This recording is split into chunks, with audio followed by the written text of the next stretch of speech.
Well, the U.S. continues to slip on the World Economic Freedom Index, which is prompting some concern about the changing foundation of the American system as we know it. One America's John Hines spoke with officials at the Heritage Foundation, and he brings us this report tonight from Washington.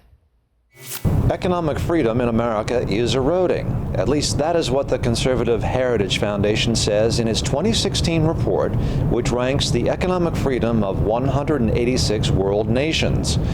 Nebraska Republican Senator Ben Sasse says this is something Americans need to be concerned about. The U.S. has fallen in the most recent ranking from 5th to 11th.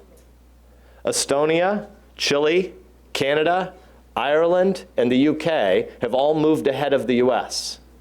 The economic opportunity and liberty of this nation, which should be the great shining beacon on a hill, has declined from 5th to 11th place. And we should do some real hard soul searching as to why that is. In fact, the Heritage report that Sasse spoke about says that economic freedom is increasing just about everywhere in the world but the United States. Terry Miller, a co-author of the report, says that in 8 of the last 9 years, the U.S. has lost economic freedom. Miller says there are many reasons for America's decline. Economic freedom in the U.S. has been eroded by particularly by the press for increased regulations in areas like healthcare, energy, and the environment.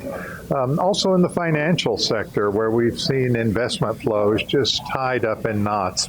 And that hurts job creation in our country. And finally, Miller says taxes are a major reason for declining economic freedom in the U.S. Also, the area of taxes is a significant problem.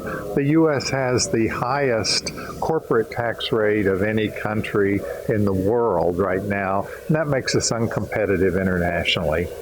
Ironically, perhaps, the country listed as number 1 in terms of economic freedom is Hong Kong, a city that is technically part of China, which is still, technically, and officially anyway, a communist nation. John Hines, One America News, Washington.